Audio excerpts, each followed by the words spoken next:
Welcome to today's Explainer. I am absolutely thrilled you're here. If you're studying for the Praxis exam, you know the reading comprehension section can feel like this massive, unclimbable mountain. And honestly, it's usually because test takers misinterpret what's actually expected of them.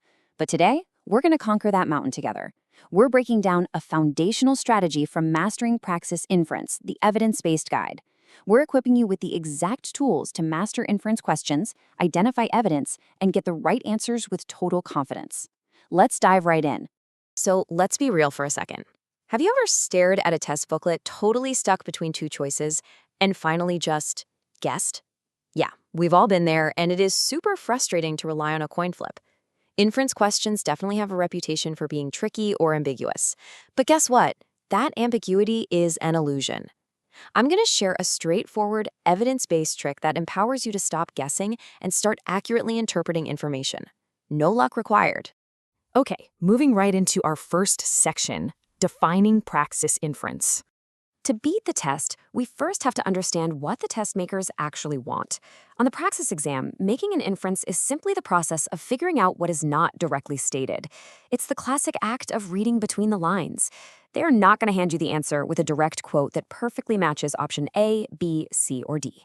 Instead, they want to see if you can move beyond literal reading and process implied information.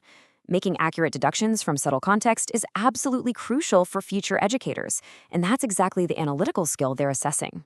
Which brings us to the core equation you absolutely need to remember. Inference equals clues plus thinking. Lock this in, because this is literally where most people go wrong. A lot of test takers completely skip the clues part. They read the passage, jump straight to the options, and just use their thinking, which basically turns into a gut-feeling guessing game. That's how mistakes happen. Answering an inference question is actually a highly logical process. You combine the concrete textual clues provided by the author with your own logical reasoning, and boom, you arrive at a solid deduction. Let's see exactly how this looks in Section 2. The method in action. Theory is great, but let's look at a real-world example to ground this. You'll see how effortless this process is once you strip away the test anxiety. Take this super simple sentence from our source material. John grabs his umbrella before leaving.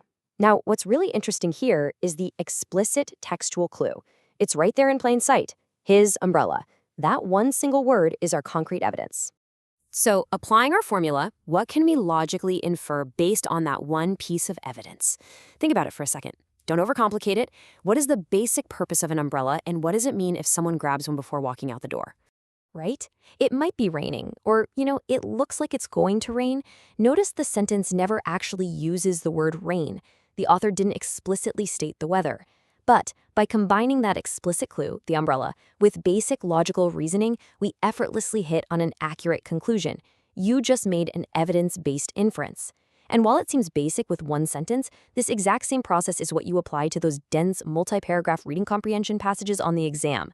The text gets longer, but the evidence-based approach doesn't change a bit. So let's break this down into a step-by-step method you can rely on. Step 1. Ask yourself, what clues does the text actually give me? Under the pressure of the clock, actively scan for keywords and physically identify evidence before looking at the choices. Get your proof first. Then, step 2. What makes logical sense based entirely on those clues? Make this your ultimate mantra. Don't guess, use evidence. All right, let's talk defense in Section 3, Navigating Exam Traps.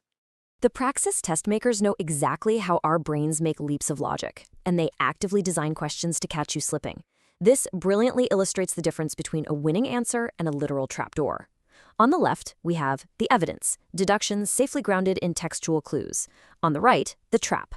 People fall for these because they get stressed and rely on outside speculation.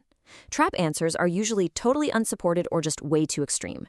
Like, if our sentence is about John grabbing an umbrella, a trap answer might be there is a Category 5 hurricane. An umbrella implies rain. It definitely doesn't support a hurricane. See the difference? The absolute golden rule here is that correct answers are always supported by clues in the passage. Always. No exceptions. The text has to be your anchor. The second you catch yourself relying on outside personal opinions or massive leaps of logic the author didn't lay the groundwork for, you're falling into a trap. Step back, take a breath, and remember that accurate deductions are always grounded in the provided passage rather than outside speculation. Let's wrap things up with Section 4, your daily practice plan. Understanding this strategy is huge, but executing it under pressure is the real game changer. Here are your main takeaways. First, keep that core equation in mind. Inference equals clues plus thinking. Second, strictly enforce a no-guessing rule on your practice tests. Force yourself to point to the physical evidence for every single answer you choose. And finally, structured daily preparation is absolutely key. The source material highly recommends subscribing to Praxis Prep Academy for simple daily lessons. Spending just 10 minutes a day applying this formula builds the mental muscle memory you need to make identifying evidence totally automatic by test day.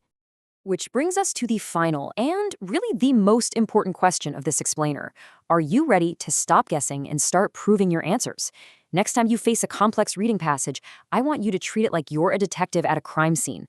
Hunt down those textual clues, apply your clear, logical thinking, and let the evidence lead you directly to the correct choice. You've got the tools to drastically improve your reading comprehension and analytical skills. Now go out there and crush it.